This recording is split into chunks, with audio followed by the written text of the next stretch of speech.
the Champions League trophy is heading back to Barcelona. After winning the Champions League 3 times in the last 5 years, the Catalonian Giants are the team to beat. Looking at the stats, it's safe to say that they are pretty much invincible. But just to give you an idea, Barcelona have played 22 games in all competitions this season. They have scored 101 goals. They've conceded just 12 goals, which averages out to a 4.6 goals per game stat. And out of 22 games, they only lost 1 game to the mighty Man City.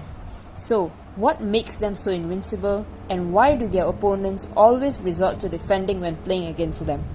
First of all, let's look at the formation that Barca like to use.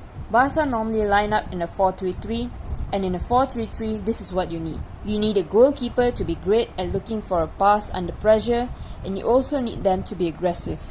You need centre-backs that are great ball players, brave, great at defending. You need full-backs who are able to push up when needed, and also able to understand when to shift in and form a back 3 with the centre-backs when one full-back is pushed up. You need midfielders, 1 a defensive midfielder and 2 attacking midfielders with excellent eye for space to attack. You need wingers who are excellent dribblers, not afraid to take on players and able to make crosses into the box. And you need a striker to go into the box and latch on those crosses made by the wingers. So why are Barca so hard to break down? Well, the simple answer is they have built a team that thrives on this formation.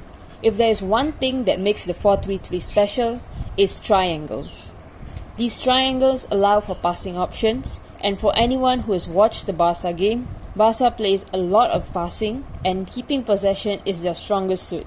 Being one of the best ball-playing teams on the planet to form diamonds or even pentagons, especially on the wing where they want to overload the opponent and create chances so that they can score goals from there. Now, how do they look to form these triangles? Well, in a 4-3-3, 3 things can happen in attack. 1. Both attacking midfielders will push up alongside the wingers and striker to form a front 5. 2. One of the fullbacks will push up to form a front 4. Or 3. One attacking midfielder and 1 fullback will push up to form a front 5. But Barca say, screw this, because they are going for a 4th option, which is both of their attacking midfielders and 1 of their fullbacks push up in attack, giving them a front 6. And in attack, you would normally see them position themselves in a 3-1-6 formation. Now, one thing to note, although in a 3-1-6 formation, most of their time the midfielders will stay on a staggered line with the attackers so that it's easier for them to receive the ball from the defense. Sometimes even one of the midfielders will drop really deep to pick up the ball, but eventually when they are in an attack, they would move up to form a front 5 or 6.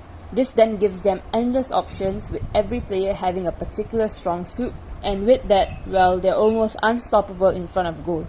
And each time they look to attack, they always have this box formation that moves around to provide support necessary to the players on the ball.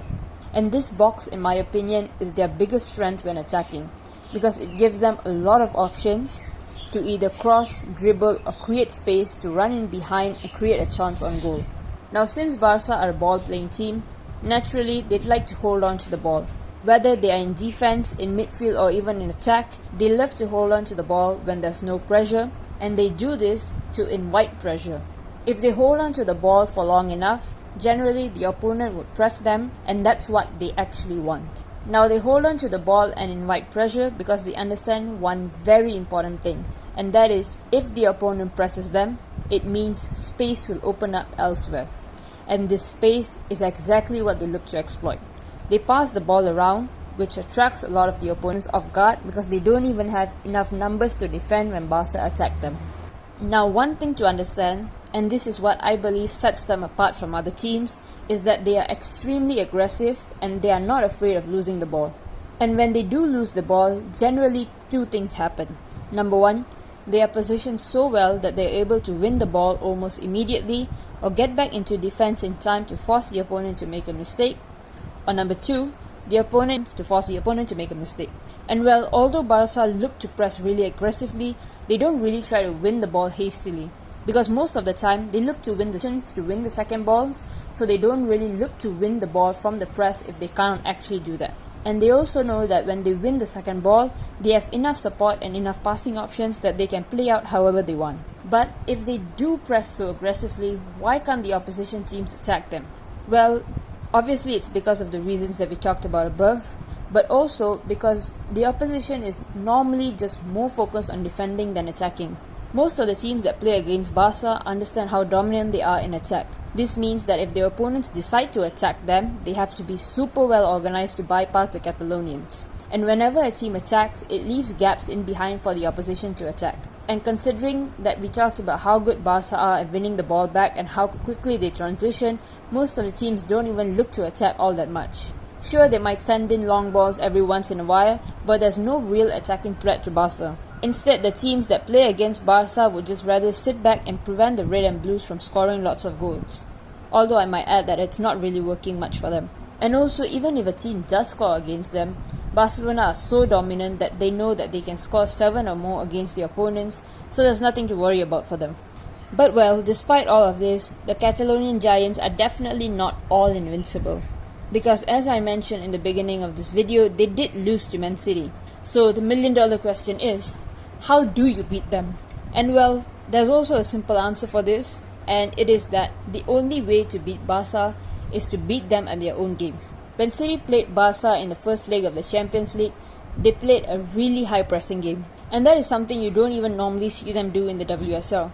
And what this did was that it disrupted Barca's flow and the possession game that they wanted to play, because they never really got control of the ball or the game in that particular game. And even though they did have shots on target, City met them every step of the way. But the most important thing to note is that in that game, the citizens were not afraid to attack. They did not sit back and look to defend, and they did not give Barca possession, which is exactly what they wanted, and it is exactly what the entire gameplay is about. But well, Barcelona did regain their momentum in the second leg and they beat City 3-0. But in City's defense, they did have a lot of injuries at that time, and some of their best players like Vivianne Miedema, Khadija Shaw, Lauren Hemp, Chloe Kelly and Alex Greenwood, who played huge roles in the first win, were all out due to injuries. Now with everything said and done, Barcelona are not showing any signs of slowing down, and it would definitely be interesting to see if there's any team in Europe that can stop them, or they'll go on to live the Champions League once again this season.